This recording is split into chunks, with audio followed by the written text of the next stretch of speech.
Muchas gracias por la presentación. Es un honor para mí estar aquí, es un honor estar en el Burgo de Osma, es un honor volver a estar en el Burgo de Osma. Bien, ahora se me oye mejor, ¿no? Voy a hablarles de reconocimiento de valores y criterios de intervención en el Castillo de Osma, y empiezo hablando de reconocimiento de valores porque nosotros entendemos que un monumento es un monumento y no un edificio cualquiera, porque hemos reconocido en él determinados valores. Estos valores que nosotros reconocemos son los que hacen que lo consideremos valioso, obviamente, y digno de ser conservado, y además nuestra actuación, nuestra forma de conocerlo, primero, nuestra forma de aproximarnos a él, pero también nuestra actuación en él se corresponde con la preservación de esos valores que hemos reconocido. Lo que ocurre es que los valores que reconocemos en los monumentos no son intrínsecos de los monumentos, son valores que la sociedad actual ve en esos edificios que no necesariamente tenían esos edificios cuando fueron construidos. Y además esos valores van cambiando con el tiempo. Respecto a la fortificación, tenemos, por tanto, que existen unos viejos valores, que es los castillos hay que protegerlos porque son el lugar donde acaecieron hechos históricos relevantes de la antigüedad, o por su impronta en el paisaje de las tierras españolas. Estos dos criterios son los que aparecen en el decreto de 1949, por el cual se declaran elementos protegidos, monumentos, todos los castillos de España. Pero después, incluso antes ya había empezado, evidentemente, la historia, la arqueología, la documentación de monumentos empieza a reconocer en esos edificios otros valores. Esos valores son los artístico-estilísticos, que en los castillos no tienen mucha fuerza porque es muy difícil decir que un castillo es románico, o que es gótico, o que es renacentista, sino más bien tienen otros códigos de estilo. Y los documentales, puesto que el edificio te está contando en sus piedras su historia y la historia del territorio. Y hay unos nuevos valores en los que llevamos trabajando en los últimos años, en la Carta de las Fortificaciones de UNESCO, por ejemplo, que son el tecnológico. En la fortificación siempre es el hito tecnológico, es la avanzada tecnológica. La guerra siempre es la avanzada tecnológica de cualquier sociedad. Y el territorial. Porque ninguna fortificación está sola. Todas pertenecen a una estructura, a un sistema, a una forma de entender y controlar un territorio. Respecto a la primera opción, a los valores antiguos, al concepto de valor, no sé si sí, respecto al concepto de los hechos que acaecieron en el castillo, la mayor parte de los castillos españoles, cuando se hizo la pregunta de qué había pasado en ello, dijeron lo hicieron los moros. Pero en otros pasó Juana la Loca con el cadáver de su marido, y en otros hubo un conde que se pegó con otro conde. El caso es que, curiosamente, el castillo de Osma tiene decenas de hechos históricos extraordinariamente bien documentados que acaecieron en él y, sin embargo, era una especie de objeto olvidado. Para que nos entendamos del contexto en el que estamos hablando, en el momento en el que el castillo de Osma se construye, es el primer momento en el que la cristiandad le echa un pulso al califato, al recién creado califato, incluso un poco antes de crearse el califato, y le gana. Luego perderá. Pero esa es la primera vez que le echa el pulso y le gana. Estamos hablando de los primeros años del siglo X. Hay una primera construcción de Osma, es destruida. Hay una segunda construcción de Osma que resiste el ataque del califa, defendido por el propio Ramiro II de León y sus condes. Yo siempre cuento una anécdota con este castillo. Como yo restauré el castillo Cornatelli de Ponferrada, hace algunos años se celebró el milenario del Reino de León. Entonces me preguntaron que cuál era el castillo más significativo para celebrar el milenario del Reino de León. Esto me lo preguntaron en León. Y yo les dije, no, el castillo más significativo para celebrar el milenario del Reino de León es el castillo de Osma. Me dijeron, pero eso está en Soria. Dije, ya sí, está en Soria, pero era la frontera del Reino de León. El tema es que este castillo está explicando este proceso. El proceso en el que se hace un avance sobre el Duero, un avance inicial que capitanea un rey extraordinario, que es Ramiro II de León, que fue el primer rey de Portugal, fue el primer rey que se llama a sí mismo emperador de Hispania. Es un personaje que controlaba prácticamente todos los reinos cristianos hasta los condados catalanes y le hace un pulso a Abderramán III y se lo gana. Hay una anécdota fantástica en la que Abderramán III está con todas sus tropas al pie del castillo de Osma, está Ramiro dentro del castillo de Osma, y la crónica árabe dice: los cristianos cobardes, bueno, no les llama cobardes, les llama otra cosa mucho más fea, no tuvieron valor de bajar a pelear. Y la crónica cristiana dice: los musulmanes cobardes, tampoco les llama cobardes, les llama una cosa bastante más fea, no tuvieron valor de subir a pelear. Cualquiera que haya trepado por el castillo habrá de reconocer que se necesita valor para subir al castillo y también valor para bajar de él si están 7.000 arqueros musulmanes al pie de él. Pero por tanto hay un antagonismo interesante que todos intuíamos pero que no habíamos llegado a conocer entre el castillo de Osma y el castillo de Gormaz. Y esto que nosotros intuíamos, el castillo de Osma como referente del castillo cristiano de la Reconquista, el castillo de Gormaz como referente del castillo musulmán de la frontera del Al-Ándalus, al final la hemos confirmado, pero no estaba tan clara en un momento. Hay que tener en cuenta que la mayor parte de las cosas que hoy conocemos de Gormaz, lo que ven ustedes en Gormaz, no estaba construido cuando se construyó el castillo de Osma. Se construyó 50 años, 40 años más tarde.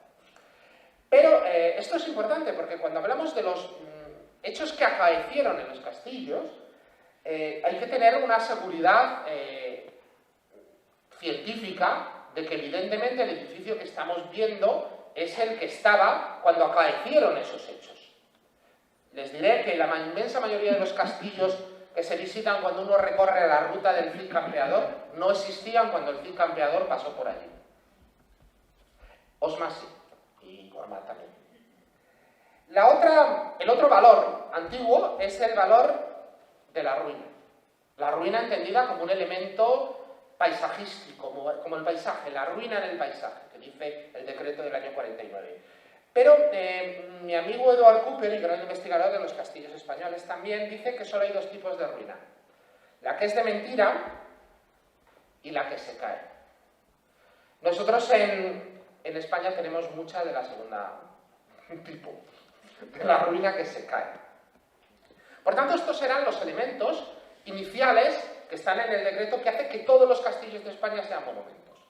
Hace unos años publicamos un libro y hicimos un estudio que precedió a ese libro para intentar clasificar la importancia de todos esos castillos. En el Castilla y León hay 700 recintos amurallados y castillos, y no todos pueden ser igual de importantes, aunque el decreto diga que sí. Y entonces iniciamos una especie de ficha de valoración de los castillos que incluía referencias a cuándo fue declarado, a si era patrimonio de la humanidad o no, si fue declarado antes de las leyes y las declaraciones generales del año 31, de 1931, si fue declarado antes de la declaración general del año 49, pero también si el castillo era excepcional desde el punto de vista cronológico, si era un hito tecnológico en su época, si tenía una complejidad estratigráfica, es decir, que reflejaba muchas reformas que permitían entender la historia de un lugar, o si por el contrario pertenecía a un sistema y era básico para entender un sistema en un territorio. Era una forma de avanzar sobre la idea de que los únicos valores eran o que pasaron hechos históricos o que es bonito en el paisaje. Los dos valores que Osma sí tiene. Y por tanto empezamos a trabajar con estos valores nuevos, el artístico-estilístico, con comillas, el documental, muy importante, luego lo veremos, el técnico-tecnológico, también muy importante en el caso de Osma, aunque aparentemente no lo era, y el sistémico-territorial, también muy importante en el caso de Osma, aunque tampoco se había estudiado. Podríamos incluso empezar a entender la ruina no tanto como un objeto, esto es Cornatel, un edificio como Restaurant El Bierzo, precioso desde el punto de vista paisajístico, pero también interesantísimo desde el punto de vista cronológico, desde el basamento del templo romano a las sucesivas estructuras hasta la construcción del Conde de Lemos en finales del siglo XV. Por tanto, la ruina también nos está contando la historia del edificio, no solo es pintoresca. Pero también el paisaje podía ser entendido como el elemento que expresa la historia de un territorio. Ese castillo de Osma y esa atalaya de Uxama no son coetáneos. El castillo de Osma se hizo antes, y cuando los musulmanes refuerzan el castillo de Gormaz, lanzan en avanzada varias atalayas para controlar el castillo cristiano de Osma. Y esas atalayas colocadas enfrente son una especie de juego del ajedrez, de ponerle un peón a la reina a ver si sale a comérselo. Y tú empiezas a entender que todo este territorio de la frontera es en el fondo un gigantesco tablero de ajedrez en el que durante unos años Al-Ándalus y los reinos cristianos estuvieron jugando a un juego interesante, aunque también notablemente peligroso, porque te solía costar la cabeza si perdías el castillo. Pero también, cuando empezábamos a entender el territorio, entendíamos que sobre un mismo territorio, cada una de las civilizaciones que lo ha dominado ha ido colocando un estrato de fortificaciones, ciudades, puentes, lugares, que a su vez era sustituido por otro estrato, los romanos, la primera ocupación islámica, la reacción cristiana, la segunda ocupación islámica, porque todo Osma, lo saben ustedes, Osma, San Esteban y tal, volvió a ser ocupado otra vez por los musulmanes en la época de Almanzor. La siguiente ocupación cristiana, las comunidades de vía tierra, la estructura señorial. Y cada una de ellas ahí va dejando su impronta. Pero a veces, y esto es interesante, cada una de estas etapas no se colocaba encima de la anterior, sino que se colocaba en el cerro de enfrente. Soria tiene la extraordinaria capacidad de tener fosilizado prácticamente todos los episodios que han pasado. Y las atalayas se hicieron para una función y cuando dejaron de funcionar, se dejaron ahí y nadie fue a derribarlas, ni a aprovechar sus piedras. Quedaron fosilizadas cuando ya no servían para otro. Pero hay algunos lugares en los que esa sucesión de capas se ha producido en el mismo edificio. Esos lugares los llamamos yacimientos Jalón. Los llamamos yacimientos Jalón. Ágreda es un yacimiento Jalón precioso. Osma es otro yacimiento Jalón fantástico. Son lugares en los que podemos leer cómo se han superpuesto las capas. Son lugares en los que en vez de leer el territorio a partir de estructuras en horizontal, somos capaces de leer la historia en vertical, una piedra sobre otra piedra. ¿Te gustaría disfrutar de los mejores almuerzos y pinchos de tierras altas? En Bar Las Piscinas de San Pedro Manrique los encontrarás. Con los mejores productos elaboramos la más amplia variedad de pinchos. Un lugar para disfrutar con los tuyos. Ven a conocernos y degusta nuestro menú del día, nuestras paellas, asados por encargo y nuestra carne a la brasa. Si vienes, seguro que repites, no lo dudes. Bar Restaurante Las Piscinas de San Pedro Manrique. Comercial Andrés, ahora más que nunca, pensamos en ti. Venta de productos tanto a profesional como particular. Todos los productos de desinfección para vuestra seguridad. Variedad en maquinaria de limpieza. Máquinas para ambientar tus locales con múltiples olores. Menaje, vajilla pensada en el cuidado del planeta. Elaborados con caña de azúcar y hoja de palma. Ven a conocernos en nuestra nueva tienda en Avenida Mariano Vicent 27. Comercial Andrés, siempre a tu servicio. Hemos vuelto con más fuerza e ilusión. En Roberto París, después de meses cerrados, empezamos pensando en ti, con todas las medidas de seguridad e higiene. Gran variedad en vestidos de fiesta y ropa de sport. Stock de más de 100 vestidos de liquidación. Ven y te asesoramos como nos gusta, con un trato personalizado. Porque la nueva situación no nos va a impedir seguir estando guapas. En Roberto París lo conseguimos. Nuevo escaparate para que no perdáis ni un solo detalle de nuestras colecciones. Roberto París, siempre apostando por Soria. Ahora es el momento. Viviendas nuevas de 3 y 4 dormitorios con plaza de garaje y trasteros a precios increíbles. Zona totalmente ajardinada, ubicada junto al parque de bomberos. Excelentes calidades y orientación. Todos exteriores y con fácil acceso a financiación.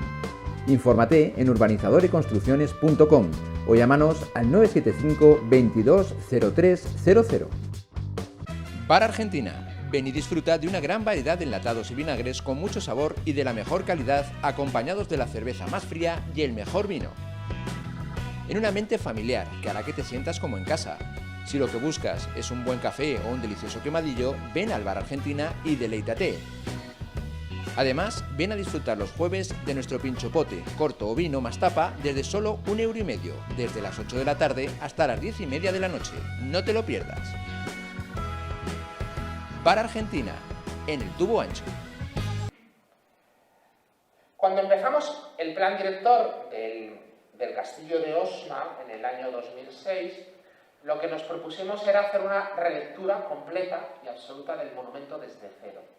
Un monumento que tenía una particularidad topográfica potente, pero que debía ser explicada. Es decir, esa contradicción aparente de un castillo en una roca que no ve nada y una atalaya islámica enfrente que lo ve todo, era una especie de juego extraño que teníamos que explicar.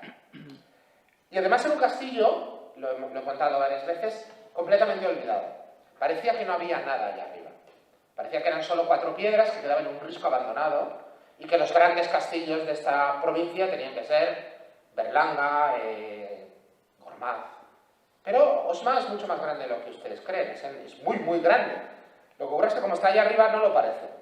Había habido algunos estudios que ya se habían fijado en algunas cosas, de Bourdegé, por ejemplo, uno de los fundadores de la Asociación Española Amigo de los Castillos en los años 30, pero cuando empezamos a estudiar el edificio nos dimos cuenta que podíamos leer todas las etapas constructivas. La parte más antigua que teníamos era lo que luego hemos identificado como el castillo de Ramiro II, que es lo que ven aquí en rojo, y luego se le fueron añadiendo, en la época de Almanzor, en la época de Fernando I, en la época ya del siglo XIV, se le fueron añadiendo distintos elementos. Pero nos llamó la atención una cosa, y es que teníamos la parte más antigua, esto que es rojo, adosaba, o adosó más bien, contra algo que ya no estaba, que tenía que ser forzosamente más antiguo que lo más antiguo, pero no había nada.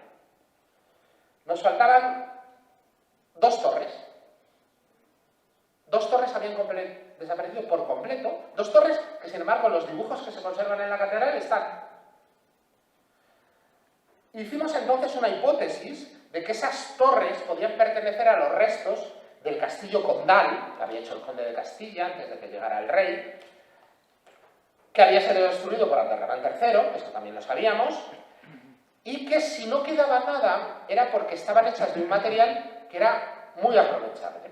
Entonces pensamos que quizá la fortificación se había hecho con piedras romanas apiladas, sin argamasa, tal y como se hacen los bizantinos sus fortificaciones en muchas ciudades del norte de África. Y con esa hipótesis empezamos a trabajar. El castillo nos permite leer, por tanto, un proceso en el que la parte inicial histórica no está, pero que intuyamos que era ese castillo. El otro elemento absolutamente extraordinario del castillo son unas saeteras, las saeteras son por donde disparan las flechas, que están colocadas en la parte baja de los muros y que además tienen una disposición muy extraña. Les explicaré. Cuando ustedes quieren defender una muralla, bueno, en la Edad Media querían defender una muralla, había unas almenas, y los soldados se asomaban a las almenas y disparaban a los que venían. Si el enemigo te ataca con armas, catapultas, no se llaman catapultas exactamente, trabuchetes y armas que lanzan grandes piedras antes de cimentar la artillería, lo primero que hace es destruirte las almenas. Si te destruye las almenas, ya no te puedes asomar a defender el pie del muro, entonces vienen, te hacen un agujero y se meten. Para evitar eso, aparecen unas cámaras bajas de tiro que están abajo del todo, que permiten disparar al enemigo y que por muchas piedras que te tiren no las van a derribar. Pero hay que tener en cuenta, les explico esto porque Abderramán III llevaba máquinas de guerra que tiraban piedras grandes en todas sus campañas. Pero las saeteras de Osma son especiales porque la flecha solo puede salir por un pequeño conducto que está alineado con la pendiente del terreno y el resto de la abertura es tan estrecha que no deja salir a la flecha, pero tampoco deja que ninguna flecha entre. Abderramán solía llevar unos 7.000 arqueros.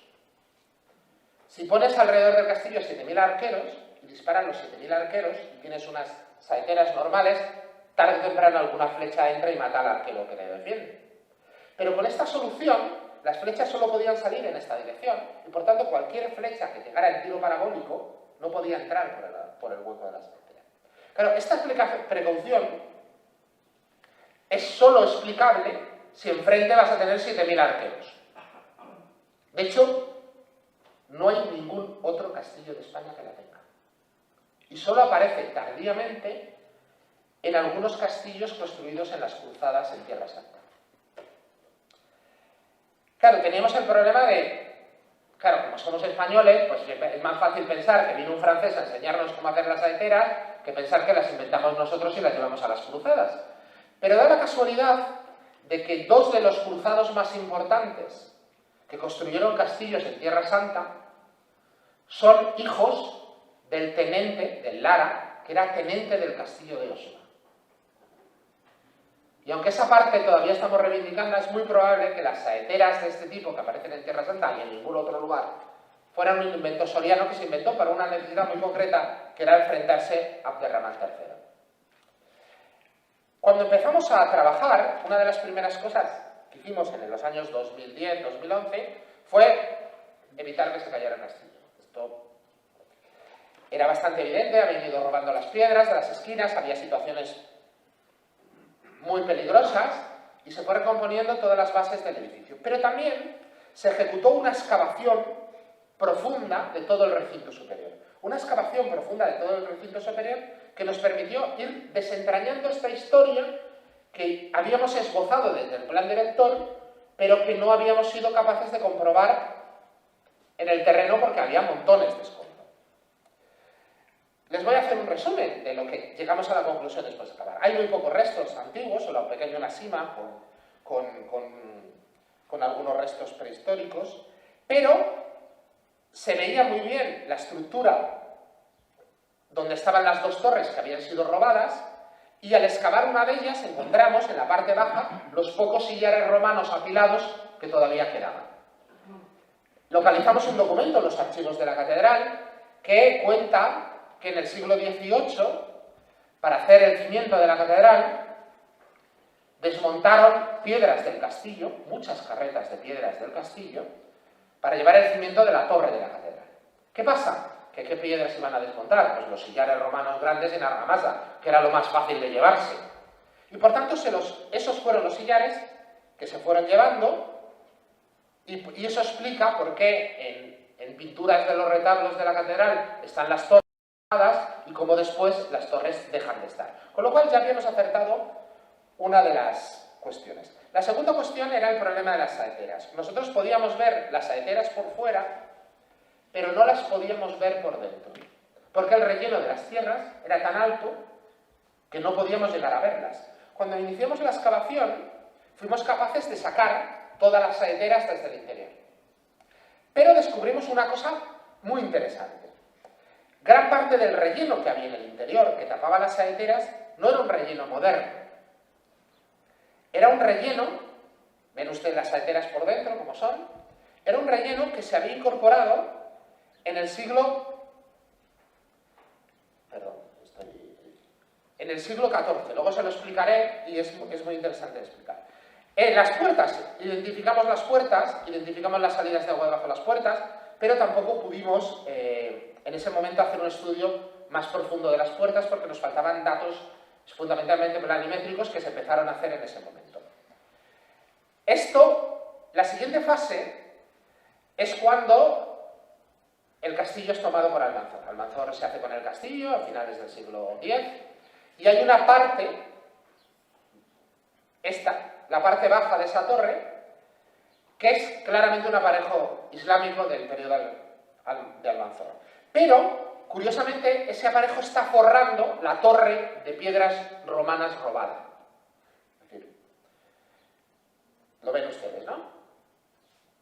Y la parte de arriba es una sobreelevación que se corresponde con una mampostería encofrada que aparece en otros edificios típicos de la época de Fernando I. Fernando I, incluso a lo mejor Alfonso VI, ya recupera el castillo para los cristianos y lo vuelve a fortificar. Luego les explicaré Por tanto, teníamos las distintas etapas que inicialmente habíamos identificado, las podíamos ver. Cuando hemos excavado los adarves en esta última obra, hemos descubierto que teníamos dos caminos de ronda, dos adarves.